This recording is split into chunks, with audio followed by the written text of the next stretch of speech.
All right, my name's Max Goffman. This is my channel, MG Media. I'm here with Frank Nitty, my first interview person. Do you want to just introduce yourself and tell everybody about you? Yeah, I got you. My name is Franklin Session. Everybody knows me as Frank Nitty. I had a really big following from Los Angeles, playing basketball in the Drew League, and just having one of the crazy stories from a guy who gave up his 9-to-5 to chase a dream, and it ended up working out. Yeah. So just can you tell me where you're from? Like, what was your childhood like, and just growing up, what was that like for you? So where I'm from, Los Angeles, California. I grew up in the city of Watts, which is where we had Watts riots at back in the day. But it was pretty crazy. It was pretty crazy growing up there. Considering I lived in the vicinity of 4 different gangs. So it just depends on which way you walked, who was around you basically. So I lived on the back streets. The gang behind me was Fudgetown is what they were called. The gangs to the right of me was Grape Streets is what they were called. And then we also have Nickerson Gardens. And then we also have PJs. The PJs is actually where Training Day was shot, believe it or not. So if you guys look up Training Day, there's a scene with Denzel Washington and he robs the lady's house. He steals contraband as an undercover cop. And that's actually one of the hoods. I stayed 2 blocks from there. So it was crazy growing up there. It taught me a lot. Taught me how to be aware. Taught me basically how to grow up faster than you need to grow up. A lot of people grow up as, you get to be a kid. We didn't get to be kids, so to speak. We had to watch our surroundings, watch ourselves, watch the people. We had to pay attention a little early. I feel like sometimes growing up, you get to be green when you live in nice parts of the world and you don't have to worry about all those things. But us, we had to worry a little different. So that part was hard.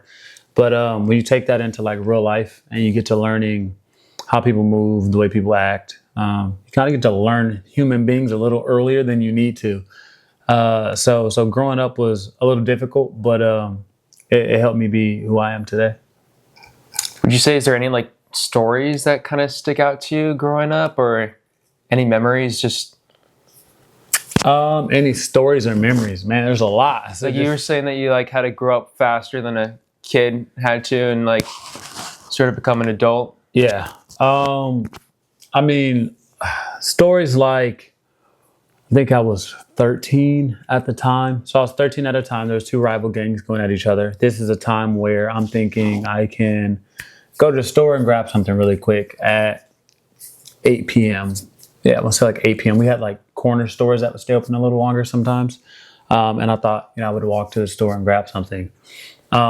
This is where I say you got to kind of be aware. You don't get to be just green out in the world. I think now people walk around with their headphones on, not paying attention to what's around you. So at my time, I think I'm 13, 14, and I'm walking to the store and 6 guys are running through the alley with the biggest guns I've ever seen in my life. Now I know it's an AK-47, but back then you don't know what it is. You just see somebody carrying something running through the alley. And I thought it was crazy. I didn't know what was going on, but it kind of hits you oh crap. And then you hear them say get back in the house, get back in the house, as they're running through the alley to, go shoot at a rival gang. But just things like that were eye opening to me. Holy crap, man, I can't do this. This isn't okay. I got to be more aware. I got to be more, I got to be smarter basically. So, that was a crazy one. I had another instance where I'm just outside playing with a girl I used to date, and a guy rolls up on a bike and put the gun right to my face and asked me, was I from one of the neighboring gangs? And I'm like, nah, I play basketball, bro. I don't even and me, that's how I said it. With a guy with a gun in your face, most people it makes you numb to a lot of things. And at that point, it's if I'm gonna die, I'm gonna die. So, watching movies and stuff, it changes my perception. Cause I'm if you're used to it, you react differently. So just somebody having a gun in your face, asking that, and you're just you're kind of no, bro, I play basketball. But in a split second, I could have died. I didn't think of that. I just think if he's gonna shoot me, he's gonna shoot me because he wants to shoot me. So that happened as well. I thought that was pretty crazy. What do you mean watching movies, it changes your perspective? It's not... Because people panic in movies. Yeah. And there was no panic in me. It was more so damn, this is really happening. It's more this is what I'm used to. This is what I've seen. This is what I've heard. This is what I expect. I expect a guy riding down a bike, looking or riding down the street on a bike looking shady to do some shady shit. So yeah, it's kind of like that. It's like people in movies, like they kind of panic, and kind of freak out. But I feel like once you're like numb to it, and you don't really know how to handle it, you don't freak out. You want to be like, that's why I say it helps you grow up faster than you want to. Yeah. Because at that time, I think at that time I was a little older. I was like 17, 18, probably 17 at that time. And it just, again, I've seen so much gun violence along the way later. Like, it's like, no, dude, like, if you're going to shoot me, you're going to shoot me. It's like, it was almost dumb. I remember the face I made when he asked me, because his exact verbiage was, "Where you from?" Fudgetown is what the gang was called, what I told you about. But the way he said it, he said it in a diss towards them. Yeah. So I was kind of like, no, I play basketball, bro. Like, that's literally how I said it. And he was like, oh, all right. Got on his bike and rode away. And it's crazy. I saw him like a week later. And I saw the house he walked out of and everything. And just like, damn, it's crazy. He's like a regular guy, and he's really out here trying to kill somebody because of where he's from. So little things like that is crazy to me. Yeah. Yeah. I think I heard this story just like what you said like in the introduction, like in high school, of like you working at Verizon, like 9 to 5. That was actually after JUCO, junior college. Really? Yeah, that was after junior college. Just right after junior college? Yeah, so that, let me see, I was at junior college. You were the manager though, right? Yeah, I ended up being a manager. Damn, no, that wasn't after junior college. That was after Cal State LA. Because I ended up breaking my hand after Cal State LA playing basketball, and then it was hard to get back into the groove of things. So I ended up going to find a job because it's like, bro, I can't keep chasing basketball. Like, this ain't working for me right now. Like, I got to provide. So at that point is after Cal State LA, and I couldn't get back in the swing of things, I went and got a job. Yeah. What was your, like, sort of like, where were you at working at Verizon, like, mentally? If you could just, like, walk me through that. Shit, that was crazy. You go from being, like, a really good basketball player to, like, breaking your hand, not being successful in a stint. And then it's like, holy crap, I got to get a job. And, like, me, like, I'm not opposed to hard work. Like, I'm going to do whatever I got to do, you know? So it doesn't bother me. Like, I don't have the normal ego of a normal basketball player who's made it to, you know, a Division I school or whatever. I don't have that ego problem. So I went and got a job. And it wasn't bad. I liked working. I mean, you always work towards something. I feel like when you work towards something, it takes your mind out of the ego of things. Like, I could be doing this. No, like, I'm going to work and make money. And then I'm going to try to be a manager. And then I want to be a district manager. And then I want to own my own stores. I want to run my own stores. Like, that's where my mind was going. Yeah. But it ended up just being one of those things that I'm just like, all right, if I'm going to do this, I'm going to really do it. And it didn't get bad for me until I started to play in the Drew League a little more. I played the whole time, but then I kind of like locked in. It was technically my stay in shape thing. So like I used it to stay in shape, but I still worked. And that's where like the blow up of me started to happen at, is because I was that guy working at a cell phone store, but I was kicking everybody's butt that played in it. So it was like, holy crap, who's this guy? Why is he not playing? It started this like mass hysteria of like, bro, he's good enough. Why is he working a job? And like, it just messed up everybody's mental of like, should we chase the dream, or should we, you know, get a job, or should we just, you know, it just made everybody think like, God, if he's this good and he can't get on doing it or make it doing it, like, where does that leave us? It just created a lot of talk around me, myself, and then everybody when they look at their day-to-day lives. I think that kind of goes into like my next question. Just during that whole time, did you like know that you were like as good or better than like a lot of those guys in the Drew? And just like, what's your mentality like each time you step onto the court? No, I didn't know I was that much better. I never feel like I'm that much better. To this day, I don't feel like I'm that much better. I feel like I play harder than a lot of people. I think when it comes to like being better than someone at basketball, I think it has a lot to do with a bunch of different things. And I only have a couple things that are really good. So it's like, I don't see myself as better. I just try to learn every day, stay competitive. I feel like that's a big thing. A lot of people lose their competitive spirit. And then like, I'm always hungry. Like if I'm on the court, like my approach is like, I want to win every time. It got to a point where I was telling my peers, like, I like winning more than I like people. So it was one of those things where I just approached the game a little different. I feel like most people go in to just, oh, I want to go have fun, or I want to go drop 30, or I never went into any game like I want to go get 50. Like, I don't play that way. Yeah. I went in every game like I'm going to win this game at all costs. Like it could be 10 assists, 15 assists, like it could be 20 rebounds, like whatever it took to win that game is what I was going to try to do to win that game. And I think that's what separated me from a lot of different players. So that was just my approach to every game. Like whatever it takes to win this game, I'm going to go do it. Guard the best player. If I need to score, I'll score. If I need to pass, I'll pass.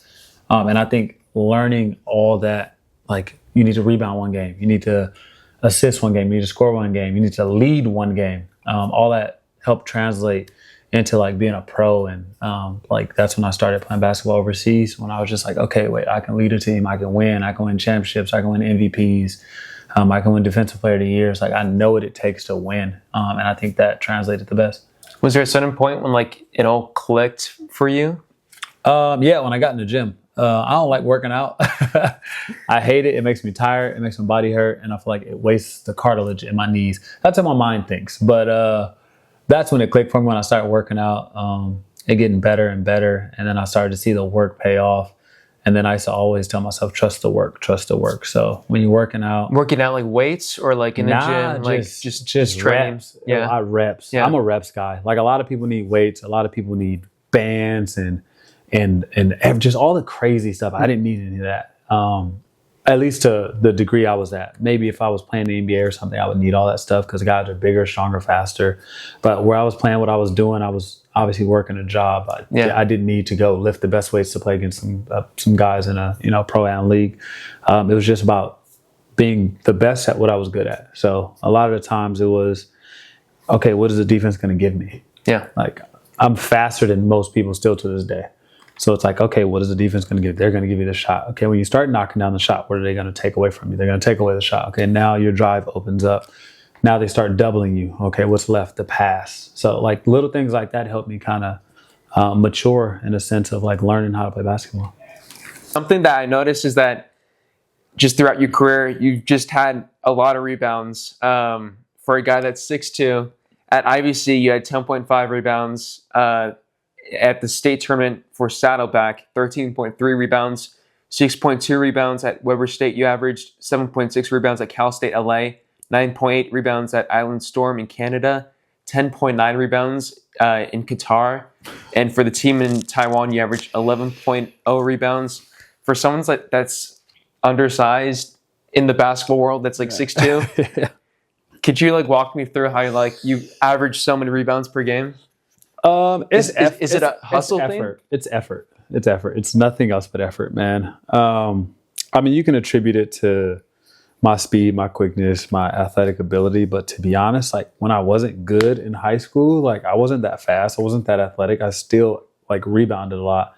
I just learned that early on. Like when I wasn't good, and when I say I wasn't good, I mean like offensively. Like I would miss wide open layups. Like there was a lot I couldn't do. Couldn't go left. Like there was a lot I couldn't do. But what kept me on the court is my ability to defend, hustle, effort, and rebounding. So I just took those with me along the way. So it's just like the more I can do this for teams and players, like the easier it makes the game. So if I can go get rebounds, I think at Weber State, I had 18 against, I think it was Sacramento. Was it Sacramento? It was one of the teams. I can go look it up. But I had 18 rebounds one game, and I got interviewed after, and I didn't think it was anything special until they told me. Yeah. And it was like 18 rebounds as a two guard in Division I is pretty big. I was like, oh crap, man! I've always loved to rebound. So, yeah, man, it's just one of those things that keeps you on the court. Coaches love it, and if you really listen to a lot of teams, they say defense and rebounding wins championships. I'm surprised nobody's asked you that before. Yeah, it's funny. I'm glad I'm the first. I know, right?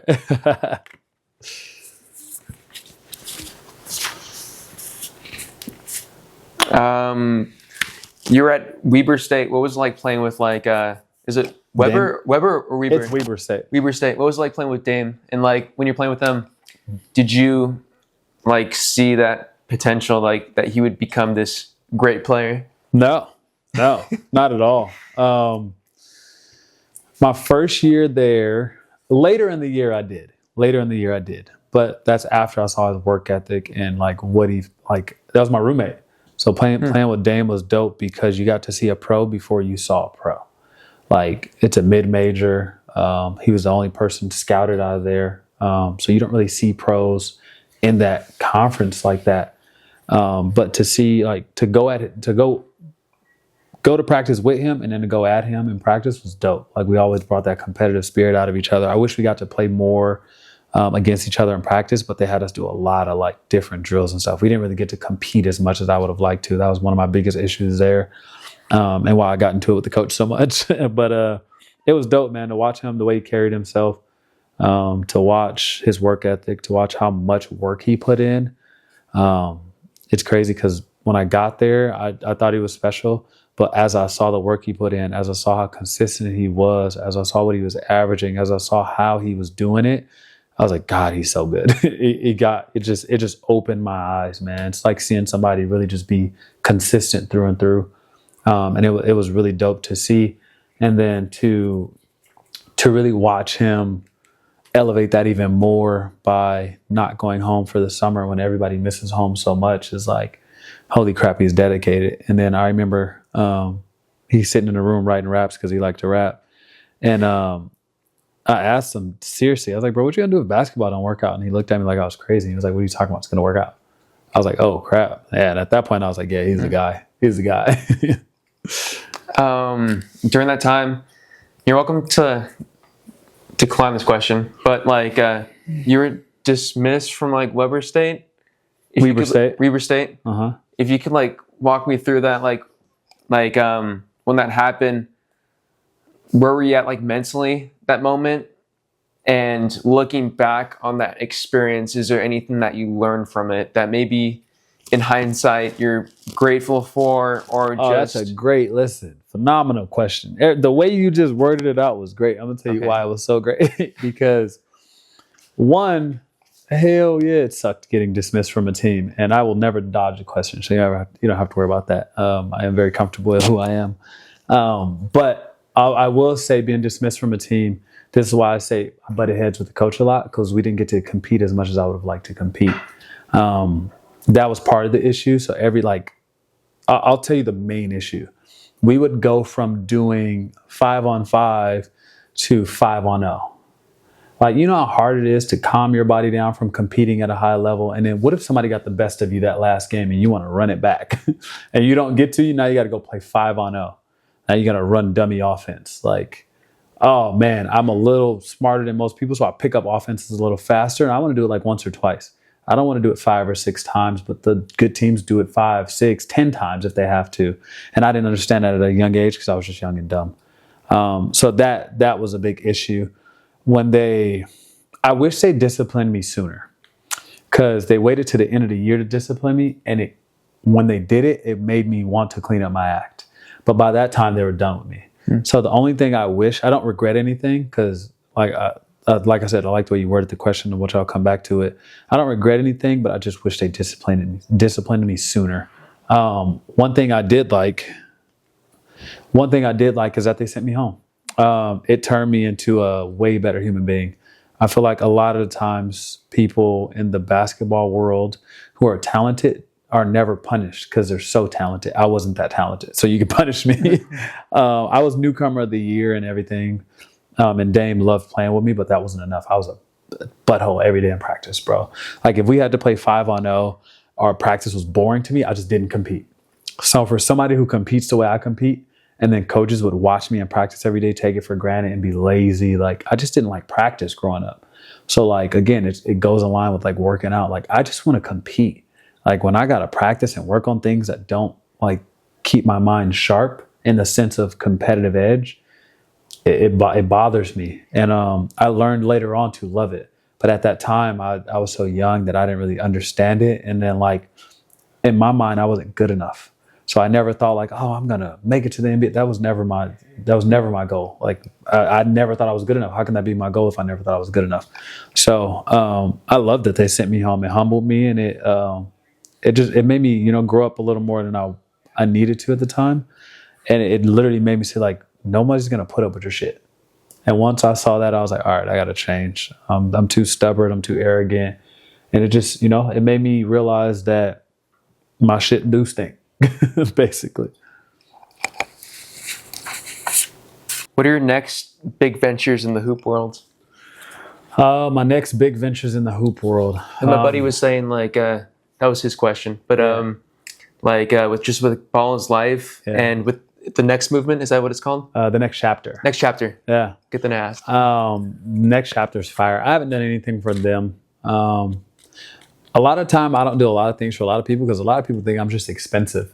They think my time is very expensive, but like when you talk to me, man, I do a lot of different things. Yeah. So I don't try to, we consider it hitting people over the head. Like I don't try to hit you over the head with a book of like, I want this amount of money to like, I'm not even that guy, man. I kind of work with just a little bit of everybody depending on what it is and what I'm doing. But as far as next big ventures, everything, man, I'm gonna be dropping sweatsuits soon. Just some, I want something that somebody can just be cozy in and kind of relax, take to the airport. That's a big thing we're working on. Gonna get the fit right. Gonna get like something I can wear throughout the day, wear it to a dinner. Like find a medium where I can, where it works for everybody. That's a good venture. I have another thing coming up. It's pretty big. I can't say too much about it until it actually comes, but. Any like acting or you see yourself doing that? I always do. Dude, acting is so hard, man. I tried it once. I'm like, it is not for me. Like I'm the worst actor. It's so hard. There's classes for it. There's classes for it. And then a lot of it is just like being overly dramatic, bro. Like you just got to overly sell yourself sometimes. And it's hard for me too. But I do ad reads and stuff. I still go to castings for different acting roles and different things like that. I still model. So I do a lot of different things. So there's always more big ventures. I just booked 3 gigs for All-Star Weekend with Michelob Ultra, Hennessy, and Ball is Life. Oh, wow. So like there's always something going on, man. As long as I keep content going, as long as I'm marketable, as long as I'm working on a brand, I feel like there's always going to be another big venture. I feel like when I stop putting things out, then that's when people will stop looking for me. But as far as like this side of things, like I want to keep putting out different content and seeing what grabs and, keep making money, just being creative. I think that's my favorite thing. And when you're putting out content, I don't know, say for someone who's like trying to follow your footsteps, what advice would you give them? Put out content. I feel like a lot of people, it sounds crazy, right? Yeah. Put out content. I follow a lot of content creators. I follow a lot of camera people. I do a lot of different work as far as like knowing what works, what the algorithm will take, what people like. I watch a lot of that stuff. And there's nothing better than putting out content. Like set yourself up for 30 days straight. Like a lot of the coolest people who've grown the dopest followings have done the 365-day challenge where they put out a piece of content every day. And like to do that is hard, man. And it sets you up for a schedule. It sets you up for a shot list. It sets you up for ideas. It just keeps you in a mode of being creative and constantly creating content. So I think that's one of the biggest tools, man. You just got to keep putting out content. Not everything is going to hit. Not everything's going to get you 1 million views. Like maybe nobody will see it or like it. But all you need is 1 or 2 people to see it and love it, and that's it. And I think people forget that. We get so caught up in 1 million views and going viral that we forget, like, man, a lot of people make great money with 6,000 followers. Like, it's not about, how many followers you have. It's about the quality of content you're putting out. Do you think, I don't know how old you are when you were at Verizon, but do you think that person would be surprised to see where you're at right now? Oh God, yeah, man. What, are you crazy? It'd be insane. I can't even think of that life right now. Like going back to that life. Oh God. No. How long ago was that? I think I was in high school. 7 years? I was in high school when I first heard of you. Really? Yeah. I think it was like 8 years ago. What am I, 36, 28? 2016? I quit at 27. So it was, my math is bad. 6:30 for 8 years, yeah. 8 years. 8 years ago. So it was a point where it's like, do I want to stay? I literally had that conversation with my wife. I'm like, do I want to? Like, I was stable. I was making like $100K a year, bro. Like, that's solid for somebody who's from the hood, who didn't really have no motion or no real college degree going forward. But I knew I wanted more out of life. So it ended up always working out. But yeah, man, it was a crazy time. I couldn't even picture going back to work at a cell phone store. Man. Was there a moment? I don't know, because I've done like retail most of my life, and just trying to get out of, I don't know, trying to get like a real job. But like, was there a moment when you were doing that where like, that's it, like I can't do this anymore? No, I like people. Yeah, I like people. So like jobs don't bother me. Like I understand that people have bad days. I understand that customers have bad days. I understand customers are unhappy. I think I was really good at it, and I got to become a manager, and I was gonna excel and be other things. But I think I was really good at it because I can turn a problem into like somebody leaving happy. Like I was really good at that. So I feel like I tell people this to this day. One of the hardest things in life, and it's actually a talent, is to give somebody bad news in a good way.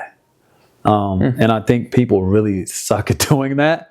And I think I was really good at it. And once you actually listen to what somebody's problems are and you actually hear them, I think a lot of it could be tackled. Communication is one of the things that human beings are not good at. So I feel like once you get good at it, like you can handle pretty much anything. Any tips to be like a better communicator? Listen. Okay. Listen. It's weird, right? Yeah. Like to communicate is to talk, but a lot of people think talk. No, you listen, man. You listen to what people like. You listen to what they say. You listen to how they feel. Yeah, you just listen. You just download, man. While somebody talks, just download, and then you speak from your experiences. And like I said, I grew up young. I grew up faster than I needed to, so I understand a little better than most.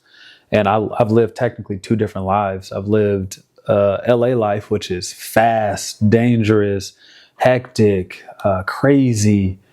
It's crazy. And then you move to Orange County for the second half of your life, and it's like, holy hell, this is how you guys live in Orange County. It's like really nice. So I've technically lived 2 different lives, so I understand people a little better than most.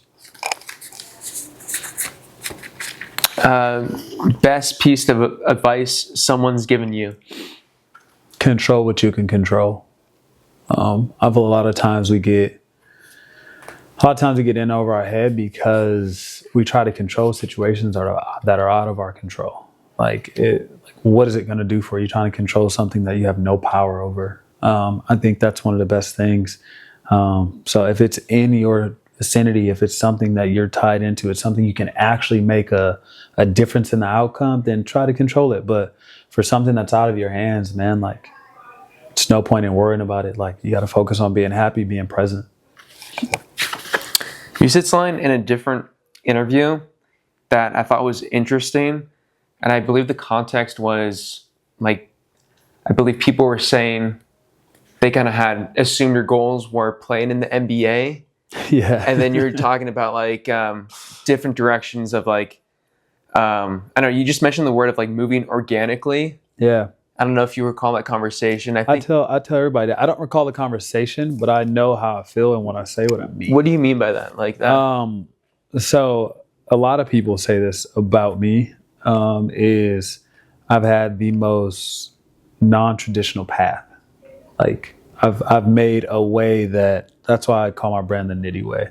Like I've made a way that nobody ever thought like anybody could make a way. And it's just, I've done nothing. I won't say I've done nothing special, but I've done nothing out of the ordinary. I've only been organic through every approach. Through everybody I've met, I've been organic to the point. What I mean by organic is like, I'll say what I feel. I'm honest. I'll listen to everybody. I'll talk to everybody. I'll take advice from everybody. If it fits me, I'll give it a try. If it doesn't, I'll let somebody know like, I'm not really feeling that. And I feel like the choices I've made have helped me a lot. It's helped me with brands. It's helped me with people. A lot of the jobs I've had and the brands I've dealt with are from people or like referrals, believe it or not. Like people like, no, I know a great guy who can do this, who can do that. And it ends up coming from that. And I don't think people realize if you move like genuine, organic, and you really like, you just be a good person at the end of the day, it'll take you further than having all the followers and all the other stuff that comes with it. Like I've never been a guy to really like harp on, oh, I want this or I need this. Like all I try to do as I excel in life is kind of just help people along the way and then just be genuine in every approach. If I like it, I'll tell you about it. If I can help in any way, I'll help. So that's just what I mean by organic. What do you credit your success to? A team. You need a team, man. God, you need a team. My success is credited to, if I went down the line, I can tell you how it went. If I went down the line, I was terrible in high school. I had one coach who believed in me and needed me for high school, Van Myers. He started the path. After high school, 12th grade, like I said, I was terrible. So I only had one person recruit me, Andy Brown. He brought me to Irvine Valley College. After he got the job from Irvine Valley College, he went to Saddleback as a head coach because he was an assistant at Irvine. And he gave me a starting role after riding the bench for a whole year. That helped me a lot. After that, I'll drop back to playing in the Drew League. The game, the rapper, the game. He helped me a lot. He gave me I won't say he gave me anything. I will say he saw my potential. And he used to bring a lot of NBA players on his team to try to win a championship in the Drew League because it was so hard to win. But they're inconsistent sometimes in the sense of showing up.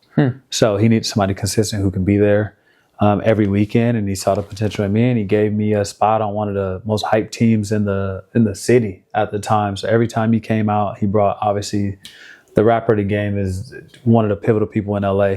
He brought out celebs, he brought out NBA friends, he brought out everybody. So like it was like a thing to be at. So to be playing for him, he put me in a position of spotlight. And then as I'm taking down different NBA players and going crazy, he supposed me a lot. And then he started the whole, why is he not an NBA thing? Yeah. And then that kind of just, it took and ran with it. And then I got in the gym with my trainer, Keon, for the first time at age 28. And he helped me with a lot of things as far as like turning into a pro, like trying to figure out how things work, figuring out how to play, what shots to take, fixing little tweaks I had in my game. That helped tremendously. And then after Keon, it's like I'm missing somebody. Van Myers, Chuck, Keon. Oh, I hate missing people. I think I'm missing somebody. But basically, a team. So I would say my high school coach, my JUCO coach, my guy Chuck, game is the game everybody knows him by. And after that, my trainer. So I would say those four people were like very in the basketball sense. Every one of those people kept pushing me towards basketball when I didn't want to play it. So it just helped out like along the way, basically. You have like a very like non-traditional path. Also just in regards to like basketball too, because you became a pro after the Drew League. Do you feel like you could have been more so in your prime if you tried going before? Yeah, they offer me jobs at age of 23, 24, 25 overseas, but I didn't want to go. Yeah, like I hear the worst stories about overseas, but what people don't tell you when you hear the worst stories, those are the people who aren't that good. So I was listening to I've heard some bad stories. Yeah, but I've listened to those stories from people who aren't that good. I've won in every country I've been in, and I've had success in every country I've been in.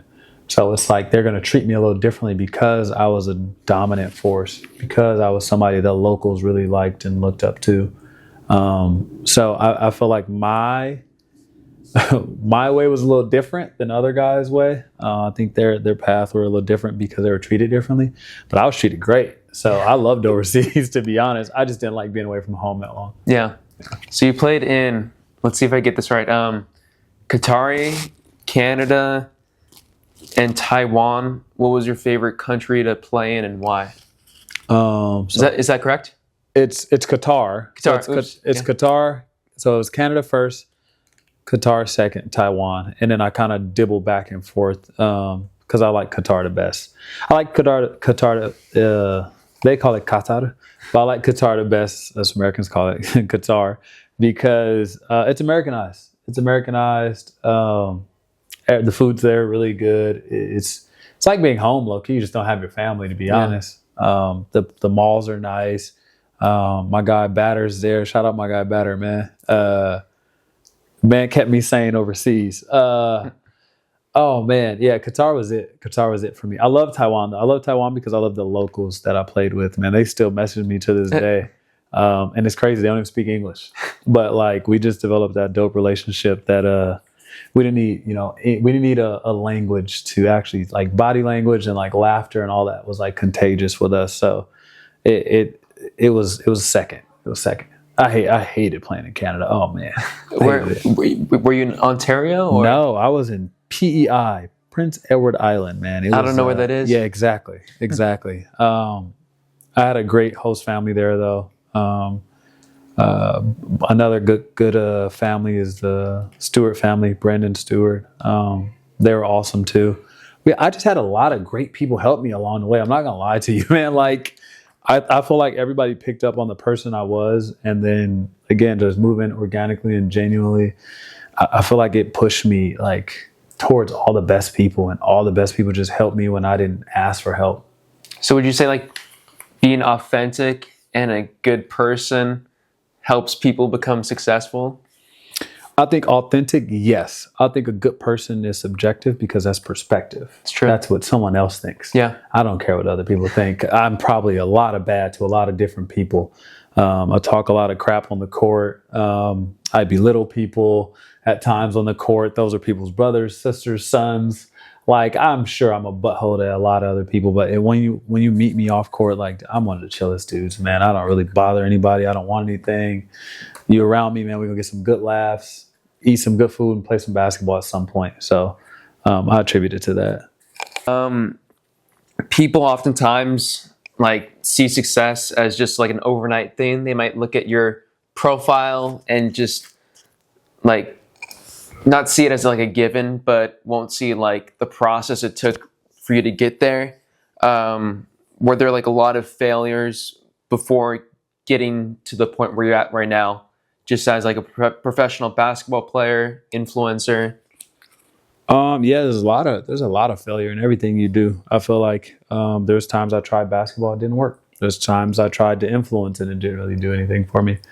I just think, like I said, just constantly being creative, constantly putting out content, just being confident in whatever it is you're doing, I feel like has attributed to my success. And like I do so many different types of content, like something's going to take. So if gaming doesn't work that day, modeling works this day. If modeling doesn't work, basketball will work. If basketball doesn't work, ad reads or commercial or something will work. There's always something that's going to work for me. I'm just not one of those guys who sit around and like, that didn't work. That's all I got. Like, I don't ever want to be a one-trick pony. So I feel like being able to do so many different things helps me out. What do you want your legacy to be? Like, looking back? I don't really think about legacy like that, man. Like, or how do you want people to remember you? I know that's a better question. Like, how do I want people to remember me as? God, it's hard when you don't care, but I just want people to like. If you say anything, it's funny. I just saw a message that Shy got the other day from somebody, and he was like, "They hear a lot of wisdom pour out of me," and I thought that was cool because I've never heard anybody say that about me before, or I've never heard it from anybody. So to see that actually was like cool, because somebody was asking her about, hey, your best friend's Frank, like how is he and things like that, and she was kind of telling me, he was like, yeah, I've heard great things, and they hear a lot of wisdom. I just want people to like, man, he was genuine. He was caring and he helped who he could. Like, I don't really care about anything else. Here's just a fun question. Top 5 favorite artists, musicians. You mentioned the game later. You might have to like include them in there, but who would you say is like your top favorite all time? The Game, my homie. So like, I can't really just be like The Game. That's like bias. If I'm gonna put something on, like he got bangers that I love, but if I'm gonna put something on that I like really jam to, like I'm like an R&B guy, man. Same. I love R&B, but what kind of R&B? I listen to like if it has a good sound, I'll listen to it. Like it can go from country to Julia Michaels. It can go from Kobe Calais to bubbly. Like it can literally be anything that is like a good sound. But if I had to choose artists, I would choose Drake, Giveon, Friday, Lil Baby, and Drake, Giveon, Friday, Lil Baby, Usher. Nope, Chris Brown. Chris Brown. Yeah, Drake, Giveon, Friday, Chris Brown. Damn, what am I missing? Drake, Giveon, Friday, Chris Brown, Lil Baby. I got that. Any of those people, like I'm sure you've met like musicians, like anybody that's like stood out to you that was like really nice, like not what they seem like on TV. I've talked to Drake. Drake's mad cool. Friends with Chris Brown. That's my guy. I appreciate him. Shout out Chris Brown, man. He got me and my family tickets to his concert, dope seats and everything. Good guy. And those two guys are like superstars. So it's crazy that they're just so cool and chill, man. I've never met Friday. I've never met Lil Baby. Game is actually he gets a lot of bad rep. But he's probably one of the most genuine people I've ever met. So he's not like he seems. Artist wise, kind of met a lot of people. Blast was pretty cool. He was pretty humble, chill.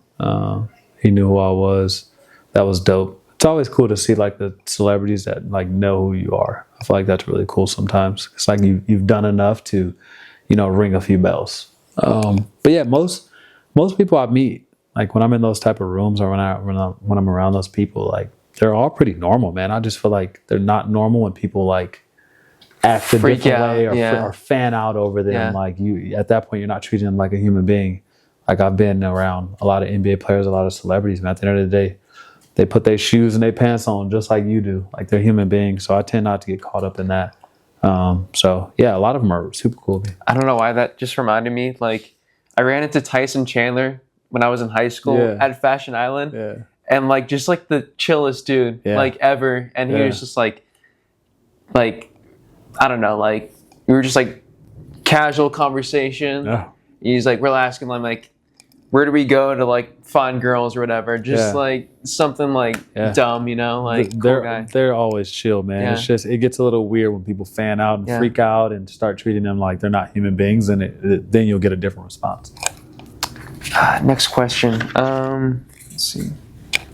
What do you like to do in your free time? Call of Duty, snowboard, movies, TV shows. Favorite movies and TV shows? Dark Knight.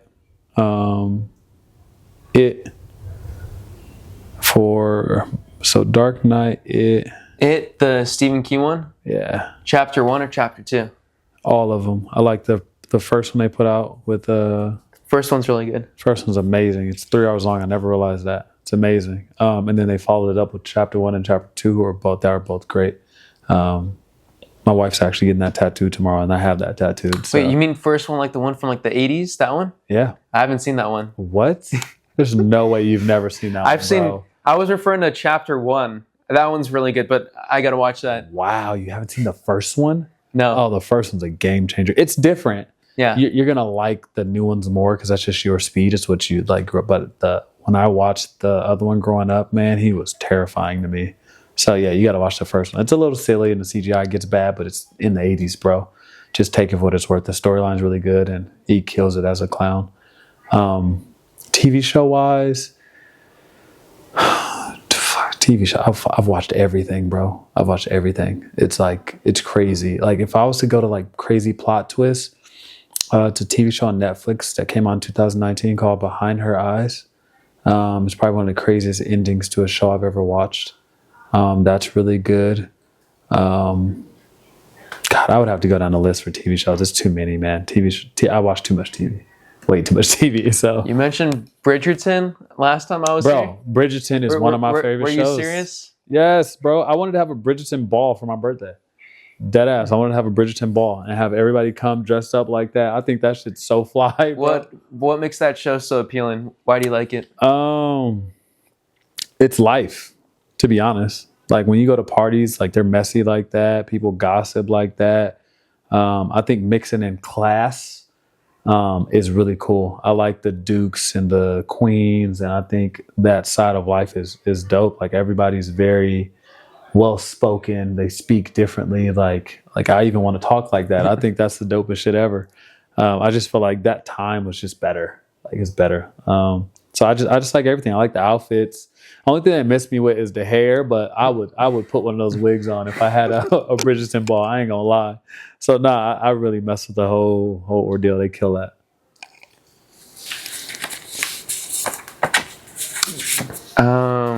How does it feel to be not only just an inspiration to kids from your hometown, from Watts, correct? Yeah. But also just like kids in general or hoopers, influencers, just how does it feel to be an inspiration to people? I think it's dope. I think that's one of the best compliments I can get for the most part, outside of the wisdom compliment. I think Kobe Bryant said it best.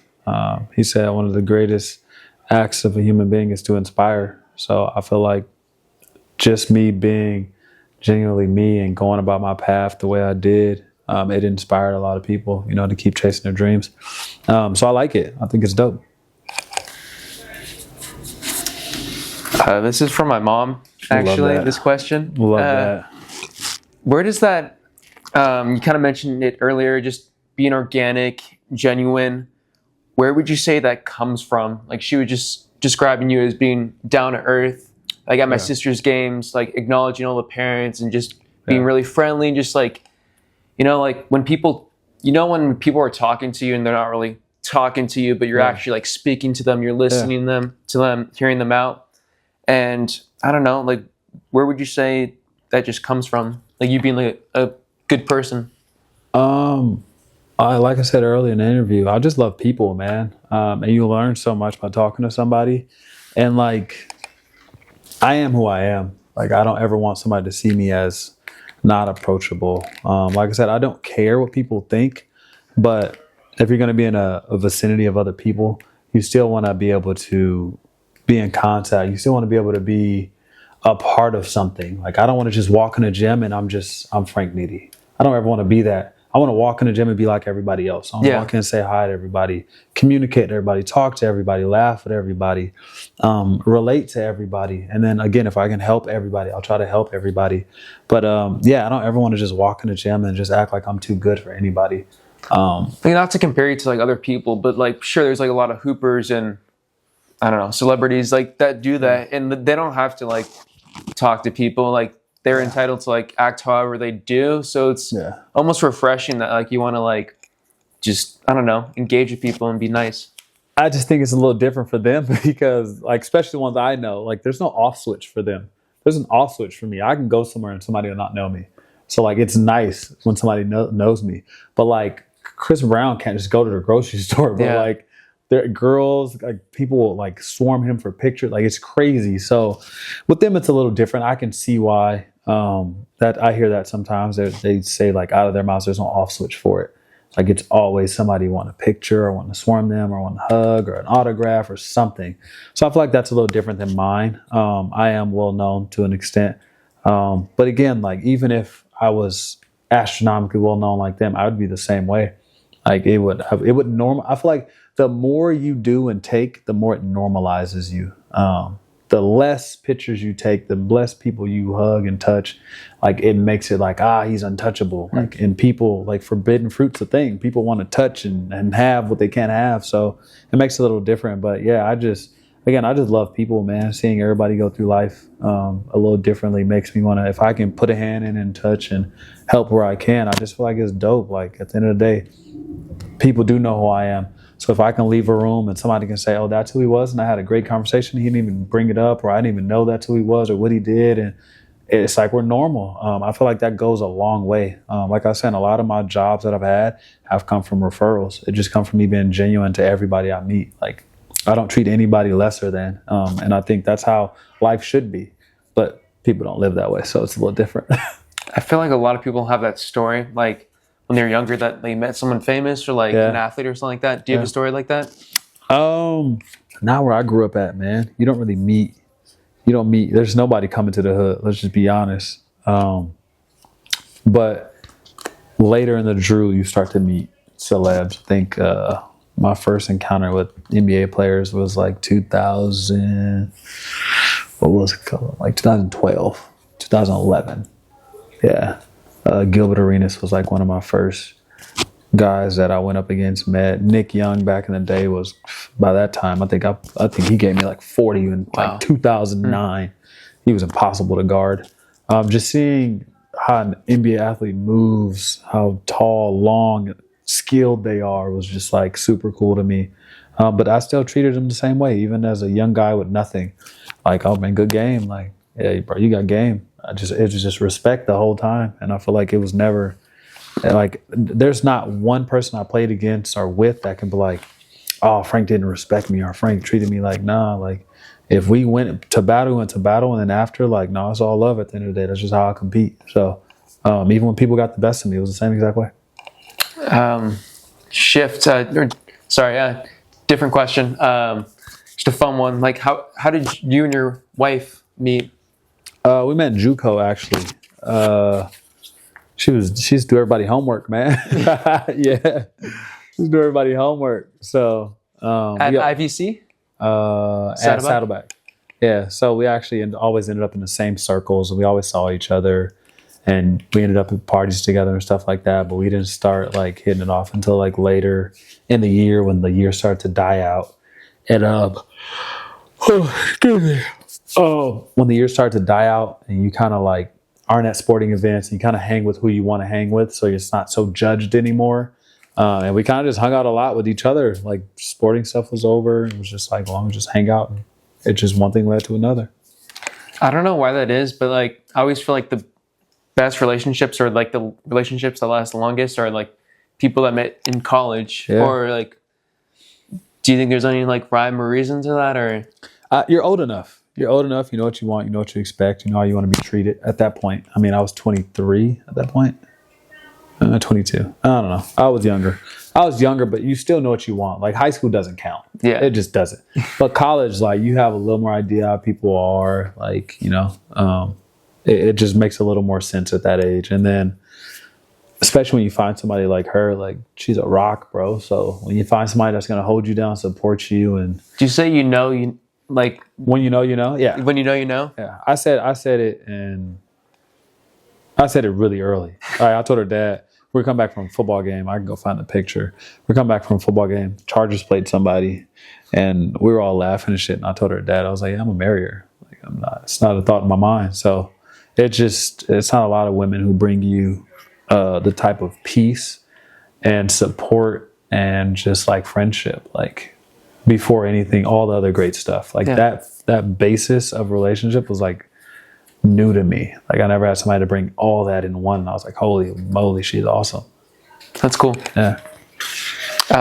Best player you've gone against and the most overrated. We're almost done. Best player. Best player I've gone against, I'm gonna say it's James Harden. Yeah, I think James Harden's like the best because he's still really, really awesome. The most overrated. I don't like disrespecting people. I don't want to get you in trouble. Yeah, I don't like disrespecting Maybe people. like, let me think of a different question. Who didn't surprise me? Yeah. We can say that. Like, who I thought they would be a little better. If I was to answer that, it would be... Who do I think would have been a little better? You can pass too if you want. Yeah, I'm going to pass on that one because everybody's going to take that and run with it. And I know what everybody's going to say, so I'm just going to pass on that one. What's... let me see. Next one. There we go. Most misunderstood like player. Who's the most misunderstood? Russell Westbrook. Why? Everybody. I mean, you can see his heart out on the court every game. He doesn't miss games. He shows up for everything. He has the best attitude. Great guy. And when you talk to people who've played with him, they will tell you he is the best teammate, the best veteran. Literally, people say he's the best teammate he's ever had. And every time I talk to him, like I've met him a bunch of times, but every time I talk to him, man, he's the most down to earth guy, like super chill, super cool, super really misunderstood. I think he's the most misunderstood athlete I've ever seen.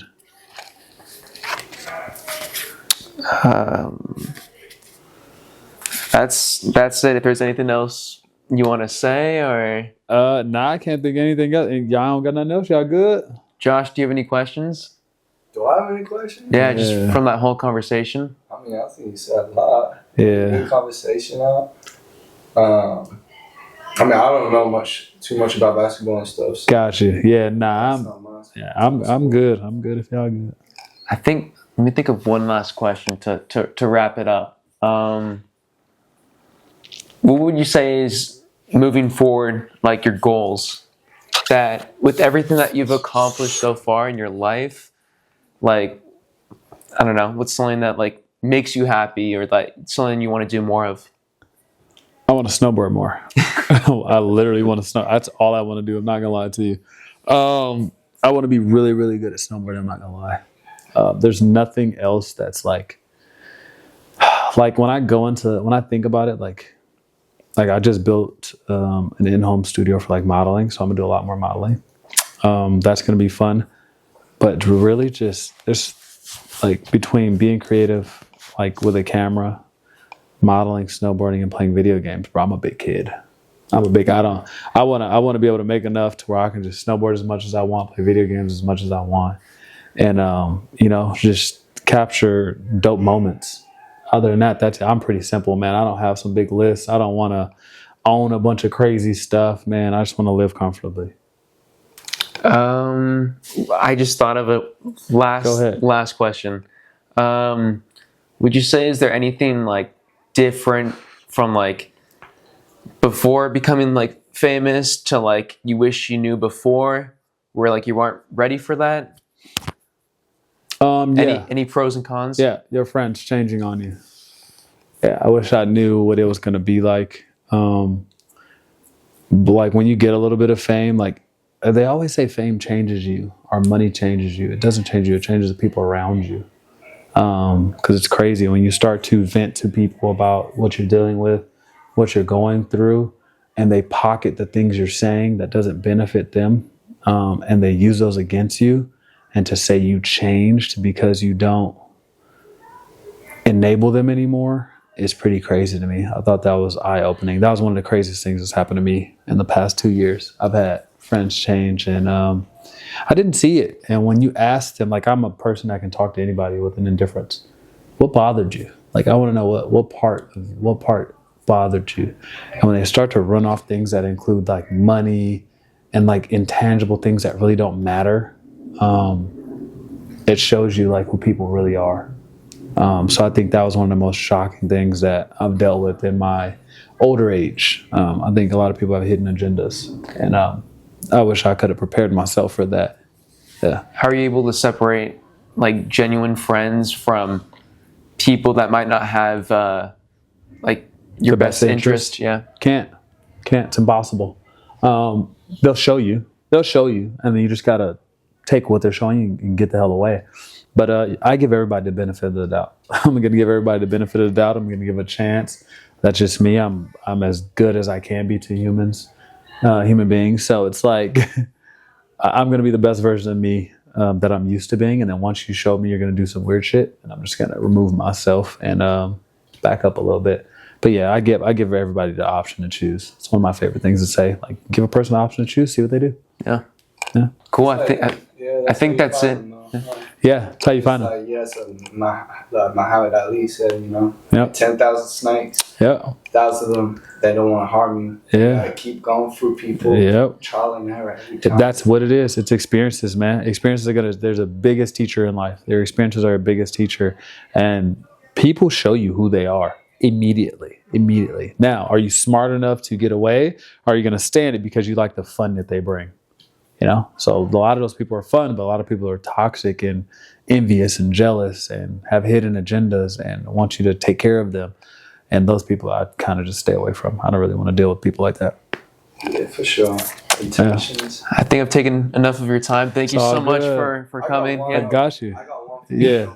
Like, if it was a pivotal moment in your life where you really found yourself, because I feel like that's why a big key thing for everybody is to know who they are, and then they can exceed in life because they're content with themselves. Yeah, they know what they're going for, and I think that's when you truly start to live and find yourself. Yeah, that's when I became happy. I'm not gonna lie to you. Once I figured out, okay, what I want, like once I figured out, I just want to be stable. I don't need the most money. I don't need the biggest job. I don't need to be in the NBA. That brought me a different type of happiness. Once I figured out how people are, that brought me a different type of happiness. Like, I've seen this before. That brought me a different type of happiness.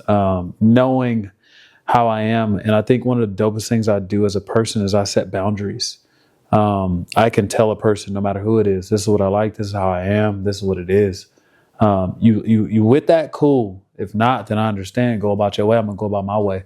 I think a lot of people are too afraid to lose people, are too eager to be around other people, that they don't set those boundaries. I'm always gonna set those boundaries. I don't care to lose anybody. So if we're gonna build and be happy and have fun and live this great life, we need to be on the same page. If we're not on the same page, go find you somebody that's on your page.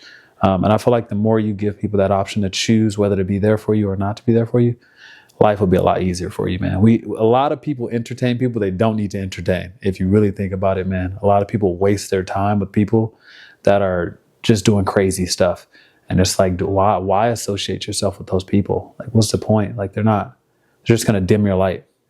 Yeah, and I think that's like the confused reality, especially nowadays. You got everybody, false perception on life, everybody faking this, faking that. And, viewers, they're struggling to identify with themselves, who they are. And they keep dabbling in with different types of crowds and stuff. Yeah. So I think what you're saying is like when you have your own boundaries set up, you start to then find who you are. From distance yourself from different people who aren't focused on your goals. That you are. 100%. I wouldn't be who I am today if I didn't realize, okay, this is who I am, this is what I want, this is where I want to go. Like, that's my mindset all the time. Anybody in the middle or beginning in is distracting that is gonna get cut. Like, I'm not here to waste my time. I'm not here to do side missions. I'm trying to stay on the main story, man. Whatever that is, let's get through that and have fun doing it, man. Because if you really think about like all the like the stress, trauma, and like toxic shit in your life, bro, it's from the choices you make. Like, if you make the right choices to stay away from the toxic environments and toxic people, you don't have toxicity in your life. It's real simple, but people straddle the line with, oh, this is fun, or this person's fun, or this person has this, so I want to be around them, or this is cool, so I want to be over there. Nah, I've turned down countless house parties with celebs, millionaires, and I've turned down countless, studio sessions. There's a lot of stuff I haven't been to just because I'm like, it's not going to benefit my happiness. And I think a lot of people don't know what true happiness is. So it's a struggle for people. They think happiness is that dopamine you get when you're out with a bunch of cool people, and it's just, it's hype and it's fun, it's a great time, but that's not happiness. You're just enjoying a moment. And people get lost in a bunch of those little moments. And I don't get lost in those. I'm on the main course, man. I'm trying to stay what makes me happy, what's going to keep the family happy, keep the home stable, and just keep life going in a positive direction. That's cool. Yeah. Would you say when you're faced with those choices, you just kind of like look at the big picture and equate this like small moment to like, I worded that really poorly. No, you did it. I see what you're saying. I'm always present. I think that helps. Being present helps. If I'm present and it's a little moment that I think is not for me, I'm present and I'm going to acknowledge that it's not for me. And when I'm done with that moment, I'm done with that moment. I don't want to go back to that moment. I don't want to try to reenact that moment or go back to that moment. Nothing. Like, if I that wasn't for me. I was in it. And there's sometimes, again, you're in circles that you can't get out of. What are you going to do? Like, just indulge in the moment. And then after that, get out of it. And then just know that you don't want to be back to that. It's that simple. And a lot of people, like I say, get lost in those little moments. You like a little part of that, so you want to go back to it. It's like that ex. You like that she's a great partner. Let's say she's a great sex partner, but she's terrible at everything else. Yeah. So you're going to keep going back. She's great. So you know she's bad at everything else. Why go back for the sex? Everybody has sex. So it's like you can find that anywhere else. So it's literally like you struggling with that push and pull. I think for some people, like, change is like scary. It is. That's why, scary to me too. Not just relationships, but like for anything. I feel like, myself included, discomfort is what people want. Yeah. So I feel like it's hard for people to change from one thing to another. Yeah. It's scary as hell. It's uncomfortable. But I'm going to tell you the best thing I've heard too. Nothing grows in a comfort zone. Nothing grows in the comfort zone. So if you're constantly comfortable you're not growing. You're just doing the same comfortable thing over and over. So, yeah, I always try to keep that in mind. Like, am I too comfortable? Like, should I be doing more? Life, I'm not even lying. If I had the means to coast, I would. This would be my schedule: gaming in the morning, snowboarding after a couple hours of gaming, dinner, movie, TV shows, whatever, with the wife and kid. Like it would be literally.